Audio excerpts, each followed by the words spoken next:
नमस्कार, आप शिक्षक भर्ती देख रहे हैं। दोस्तों वीडियो में आगे बढ़ते हैं, लेकिन उससे पहले आप सभी को जय हिंद जय भारत। दोस्तों फाइनली टेट मामले को लेकर प्रधानमंत्री के ऑफिस यानी पीएमओ इंडिया की तरफ से रिप्लाई आ चुका है। अभी तक दोस्तों आप लोग इंतजार कर रहे थे कि प्रधानमंत्री इस चीज को लेकर कुछ भी नहीं बोल रहे हैं, तो फाइनली यहाँ पर दोस्तों प्रधानमंत्री की तरफ से या कह सकते हैं पीएमओ इंडिया की तरफ से रिप्लाई आ चुका है। अभी वो लेटर दिखाने वाले हैं, आखिर उस लेटर में क्या कुछ जानकारी दी गई है, तो इस वीडियो के माध्यम से आपको पूरी जानकारी बताने वाले हैं। और मैं दोस्तों फिर कहता हूं, अगर आप लोग हमारे चैनल पर नए हैं और आप लोग चाहते हैं कि टेट मामले को लेकर चाहे सुप्रीम कोर्ट के द्वारा या केंद्र सरकार के द्वारा कभी कोई नोटिस जारी किया जाए या कहीं पर भी टेट मामले को लेकर कोई भी न्यूज हो और आप लोगों को मिल जाए, तो इसके लिए आप लोग हमारे चैनल को सब्सक्राइब करके नोटिफिकेशन बेल ऑन जरूर कर ले, क्योंकि हमारे चैनल के माध्यम से टेट मामले से संबंधित हर खबर डंके की चोट बताई जाती है। खबर चाहे किसी भी राज्य की क्यों ना हो, देश के चाहे किसी भी कोने से क्यों ना आए, हर एक खबर आपको हमारे ही चैनल के माध्यम से बताई जाएगी। लेकिन आप लोगों को तभी वो न्यूज मिलेगी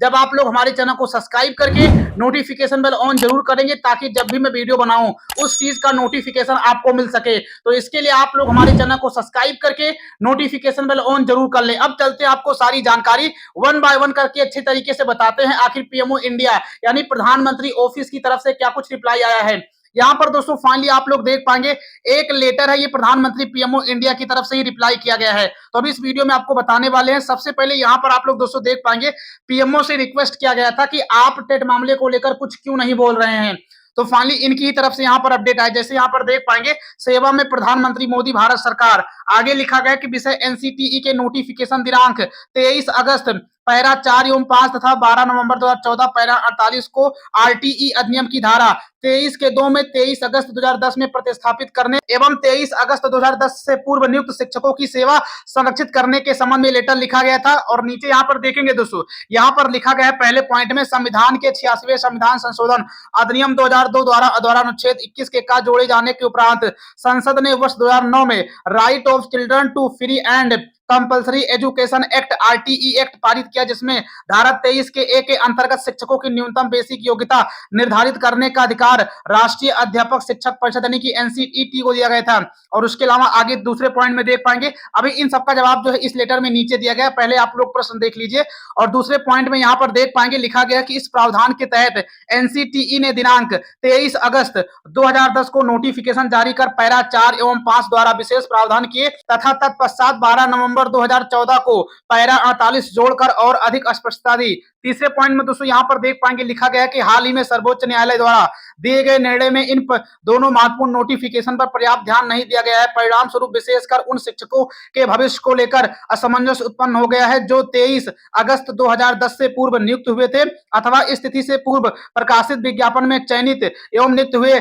शिक्षकों का यहाँ पर जो है सेवा समाप्ति करने के बारे में सुप्रीम कोर्ट की तरफ से ऑर्डर आया है। और चौथे पॉइंट में यहाँ पर देख पाएंगे लिखा गया है कि 23 अगस्त 2010 के पूर्व नियुक्त सभी शिक्षक तथा 23 अगस्त 2010 के पूर्व प्रकाशित विज्ञापनों से चयनित नियुक्त शिक्षक की सेवा बिना टेट के ही मान एवं सुरक्षित रखी जाए। लेकिन ऐसे टीचर जो पदोन्नति या प्रमोशन चाहते हैं उनके लिए टेट लागू किया जाए, तो ये प्रश्न पूछा गया है। नीचे यहाँ पर पांचवें प्रश्न के बारे में देख पाएंगे, उक्त हेतु आवश्यक है कि एनसीटीई के दिनांक 23 अगस्त 2010 के नोटिफिकेशन पैरा 4 एवं 5 तथा दिनांक 12 नवंबर 2014 के नोटिफिकेशन पैरा 48 को आरटीई एक्ट 2009 की धारा 23 के 2 में 23 अगस्त 2010 से प्रतिस्थापित किया जाए। इसमें सभी शिक्षकों की सेवा सुरक्षा, शिक्षा व्यवस्था की स्थिरता तथा न्यायिक स्पष्टता को सुनिश्चित किया जाए। तो फाइनली दोस्तों ये 5 क्वेश्चन जो है पीएमओ इंडिया से पूछे गए थे और इसका जवाब भी नीचे यहाँ पर देख पाएंगे आया है। लेकिन उससे पहले देखेंगे आपके स्तर से इस विषय पर शीघ्र एवं सकारात्मक निर्णय हेतु सादर प्रार्थना है। साथ धन्यवाद भवदीय समस्त प्राथमिक शिक्षक एवं उच्च प्राथमिक शिक्षक संपूर्ण भारतवर्ष।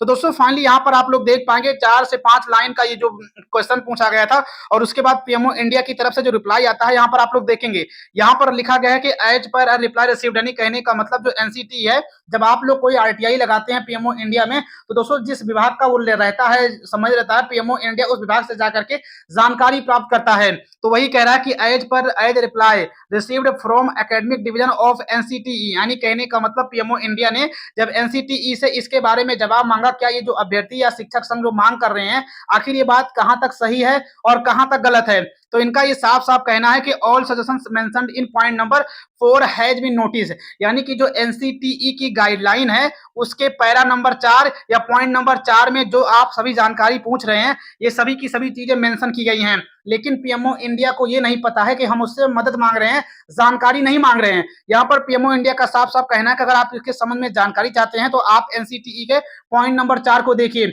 लेकिन पीएमओ इंडिया हम लोगों की तरफ से आपसे ये मांग की जा रही है कि आप हमारा इसमें समर्थन दें, और सुप्रीम कोर्ट ने जो निर्णय दिया है वो गलत फैसला दिया है। या तो सुप्रीम कोर्ट 2010 या 11 के पहले जितने भी शिक्षक नियुक्त हैं उन लोगों को राहत दे, और इसके साथ साथ सुप्रीम कोर्ट ये ऑर्डर पास कर सकता है कि जिन जिन लोगों को प्रमोशन चाहिए वो लोग तो टेट क्वालिफाई करके ही प्रमोशन पाएंगे, लेकिन जिन लोगों को अपनी सेवा निरंतरता करना है, सेवा बचाना है, सर्विस बचानी है, नौकरी करना है, उनके लिए कोई भी टेट अनिवार्य ना हो, खासकर 2010 और 11 के पहले जितने भी नियुक्त शिक्षक हुए हैं। और इस आरटीआई रिप्लाई के बाद ना तो आज तक पीएमओ इंडिया की तरफ से, प्रधानमंत्री मोदी की तरफ से टेट मामले को लेकर कोई भी अपडेट नहीं आया है। तो खैर दोस्तों, ये अत्यंत दुखद है कि देश में जो है करीब 10 से 20 लाख शिक्षकों की सेवा जाने वाली, अगर टेट जो है नहीं हटा मामला, या केंद्र सरकार या सुप्रीम कोर्ट के द्वारा इस चीज पर लेकर कोई भी निर्णय नहीं किया जाता था, लेकिन पीएमओ इंडिया की तरफ से अभी भी इतने सीरियस मैटर पर कोई रिप्लाई नहीं आया है। और एक रिप्लाई आया था तो आप लोग देख पाएंगे यहाँ पर किस तरीके से रिप्लाई दिया गया। इसमें किसी भी प्रकार का कोई भी समर्थन नहीं दिखता है और ना ही किसी भी प्रकार की कोई जानकारी दिखती है। एक तो 2 लाइन का यहाँ पर जवाब दिया गया और ऊपर से ये कहा जा रहा है कि आपको जाना है एनसीटीई की गाइडलाइन जो पॉइंट नंबर 4 है उसको देखकर आपको समझना है। तो यहाँ पर पॉइंट नंबर 4 का मतलब ही नहीं होता है, क्योंकि पॉइंट नंबर 4 के बारे में हम सबको ऑलरेडी पहले से ही जानकारी है। हम सब लोगों के द्वारा पीएमओ इंडिया या पीएमओ ऑफिस या प्रधानमंत्री मोदी जी का समर्थन चाहिए था, ताकि केंद्र में कानून बनवा करके सुप्रीम कोर्ट के इस फैसले को पलटा जा सके। तो खैर दोस्तों, यहाँ पर मैंने आप सभी को पीएमओ इंडिया की तरफ से जो रिप्लाई आया था उसके बारे में पूरी जानकारी बता दी, और यहाँ पर आप लोगों को यह भी दिखाया कि प्राथमिक शिक्षक संघ के द्वारा क्या कुछ जानकारी पूछी गई थी, लेकिन सही तरीके से ना तो उसका रिप्लाई आया और ना ही उधर की तरफ से समर्थन। बाकी टेट मामले को लेकर भविष्य में जैसे कोई सूचना होगी या किसी भी राज्य की तरफ से कोई भी नोटिस आएगा, तुरंत और सबसे पहले आप लोगों को हमारे चैनल के माध्यम से बता दिया जाएगा। तो आप लोग हमारे चैनल को सब्सक्राइब करके नोटिफिकेशन बेल ऑन जरूर कर लें। मिलते हैं फिर किसी नए वीडियो में। जय हिंद, जय भारत।